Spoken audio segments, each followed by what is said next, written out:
Howdy readers and howdy film buffs. I'm Jason, this is Chapter and Verse, and this is the introduction video to a series of videos that I'm going to be doing on the best 21st century films that I've seen. So before getting into the list with the first video, which should be up sometime here in the next few days, I think, I wanted to talk with you guys just a little bit about my background with movies, with cinema. Because most of what I talk about, as you know, if you watch this channel at all, is books, obviously, right? This is a Booktube channel. But I've been thinking a lot more about cinema here recently, partly because of the pandemic, and as somebody who has a compromised immune system, I've been spending an awful lot of time at home the last 7 months. And for the first couple of months of the pandemic, my attention span was such that I just couldn't read. I just found myself not being able to concentrate on books at all. But with films, that wasn't the case, and I've been watching an awful lot of movies. So, a little background, again, on me and my relationship with cinema. I fell in love with the movies when I was 17 years old. Now, I had seen a lot of movies prior to that, obviously, right? I had gone to the cinema. Sometimes I even went to the cinema by myself as a kid, and sometimes to see rather grown-up things. I remember going to the movies by myself when I was, I think I was probably 11, to see Gorillas in the Mist with Sigourney Weaver. But in 1992, when I was 17, that fall, right, August, September, thereabouts, I saw The Last of the Mohicans, directed by Mann. And it changed my life. It completely changed the way I looked at movies, right? It was the first film that made me realize that this was an art form, that these were not just 2-hour blocks of entertainment for me, right? Designed to get me out of my parents' hair or what have you. That this was an art form. And The Last of the Mohicans was the first film I ever saw that made me conscious of the music and the editing and the rhythms and where Mann was putting the camera and why, and how all of this stuff worked together to pull emotion out of me and to fire my brain and to make me anxious and make me excited. And I was just fascinated. I was totally hooked. I saw it 5 times in the theater, and that was the beginning for me. And I mean, since then, I've seen a lot of movies since then, and a lot of them I've seen a lot of times. I'd actually really like to know how many hours of my life I have spent watching films. I wonder that about the Headbangers Ball as well, the old Saturday night heavy metal show on MTV. Sometimes I wonder how many hours of my life I have spent watching the Headbangers Ball when I was a kid. Probably actually don't want to know that number, But anyway, so since falling in love with the art form and coming to recognize it as an art form, I have been a student of film, right? So in that time, I have also been an instructor of film. I taught screenwriting for 6 years. I've taught film at the college level, but those are not nearly as important to me, or, you know, as reasons why people should take my opinions on movies seriously, as the fact that I'm a student of film. I am an active viewer of movies. When I watch any movie, it doesn't matter what it is, right? Last of the Mohicans, the Beastmaster, like it could be total garbage or one of the best things I've ever seen.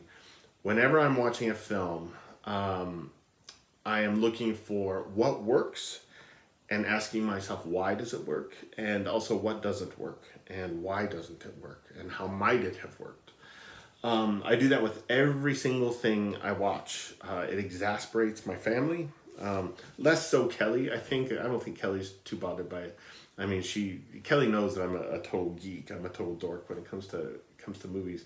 And I think she finds it on some level endearing. But I know that my parents and my brother are just driven crazy by the extent to which I analyze films, and they have taken to thinking of a particular kind of ending on a movie here this year as a Jason ending, because I recommended some movies to them, and they've watched them, and even when they've liked them, they've hated the endings. And I think it's my niece, actually, my brother's daughter, who says, "Oh, that was a Jason ending." But anyway, so that's how I watch movies. That's how I watch films. I study them, like I do the books that I read, like most of us do with the books that we read. So I thought it would be fun to determine what films of the last 2 decades I thought were the best. And part of the reason why I thought that would be fun is that, so at the end of every year, I look at critics' top 10 lists, and at the end of every decade, I look at critics' best of the decade lists. And the reason why I thought it would be interesting for me to look back at the last 2 decades, right, year 2000 to 2019, is because I really feel like these are probably the weakest decades in the history of cinema. Certainly since the 1920s, and maybe even the 1930s, if we discount 1939, which is one of the greatest years ever for movies. And so I said, okay, well, how many films have I seen? And I don't remember what that number was at when I first got the idea for this project, right near the beginning of the pandemic. But, or maybe it was actually at the end of last year when I first started thinking about doing this. Anyway, I don't remember what the number was, but over the last 7 months, I've watched a bunch of movies, a bunch more movies released in the last 20 years to kind of just fill this out a bit more, give myself a little bit more clay to work with in putting a list of my 100 best films together since the year 2000. And that number, as it stands right now, and I think today is, what is today? October 17th, I think, in the year of coronavirus. I have seen 989 films released in America between January 1st, 2000 and December 31st, 2019. And I think that's a pretty respectable number, 989 movies over a 20-year span, released over a 20-year span. So how is this list going to shake out, right? Especially in relation to my favorite films of all time. Because like I said, I mean, there are other film decades that are so much better than the last 2 film decades have been. I really think the 90s are probably the greatest decade for the movies. A lot of other people, most of the people you're going to hear say the 1960s or the 1970s, looking at French New Wave pictures, American New Wave pictures, the emergence of directors in America like Scorsese and Coppola, Spielberg, to a lesser extent, people like Brian De Palma.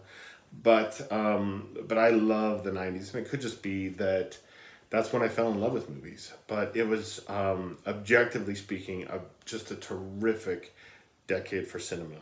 I really love the 1980s as well. I know a lot of people love to shit on that film decade, but I love the earnestness of 80s films, and I also really appreciate and admire how filmmakers in the 1980s believed that acting and screenwriting could carry a movie across the finish line.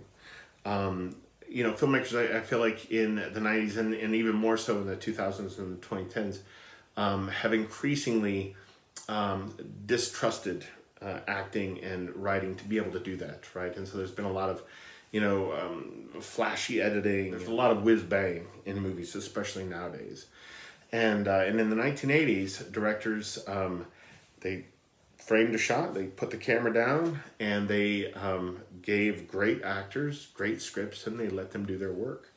And it was wonderful. It was stunning. I would take a movie like, you know, A Room with a View or Jean de Florette over most anything released nowadays, any day of the week. But anyhow, so if we look at, right, and this is gonna be a series of videos. After this introductory video, there's gonna be a series of 10 videos in which I start at number 100 and I work my way to number 1. Each video will focus on 10 films. But as we'll see, there's a wide variety of pictures in this list, and the top 5 films of mine of the 21st century are guaranteed entries into my top 100 of all time, right? Looking at the history of cinema that I've seen. The remaining films in my top 20 here in this project would all stand a fighting chance, I think, of getting into my all-time top 100. But films outside the top 20, in this project likely wouldn't stand really any chance of getting into my top 100. That said, they're all exceptional movies. They're absolutely exceptional movies, despite the fact that these 2 decades have been weak decades as far as cinema goes. But so that's what we're going to do. We're going to work our way from number 100 to number 1 over basically the rest of this year. And I hope you guys find some films that you've never heard of that you think sound good and might interest you. All of our tastes are different, obviously. I had a guy on Facebook just the other day in the comments field below a Criterion Collection post call me a fascist because I wasn't interested in seeing the discreet charm of the bourgeoisie. So yeah, I mean, again, right, all of our tastes are wildly different. We all look for and value and prize and privilege different things in the art form. And it's that way in books as well, right? I have conversations all the time with my friends here on Booktube about what we prize in a novel, specifically in fiction. Is it language? Is it character? Is it plot, right? What are the things that are most important to us? How would we rank those things? And the things that are most important to me are not necessarily going to be most important probably to most of you. But I do hope you'll follow along with me and maybe discover some new movies that sound like they might be up your alley. And of course, as is the case with any of my Booktube, my straight Booktube videos, if you have any questions about films that I'm talking about, or if you've seen any of the films that I'm talking about and want to give your 2 cents in the comments field, absolutely, absolutely do so. I want to know what you think of these movies as well.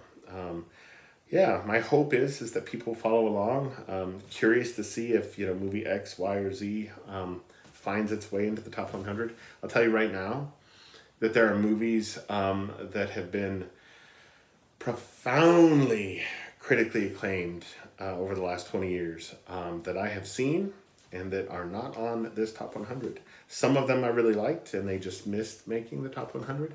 Others of them I really hated and there was no chance in hell they were coming anywhere near this top 100. So yeah, so that's one of the things I'm hoping happens with this is that people have, you know, a list of favorites of their own released in the last 20 years, and they'll be curious to see if those movies make my cut, if I've seen them. And then maybe at the end of the series, if, you know, this movie or that movie hasn't made the cut, then people can ask me if I've seen it. Like, did you not see it? Is that why it hasn't made the cut?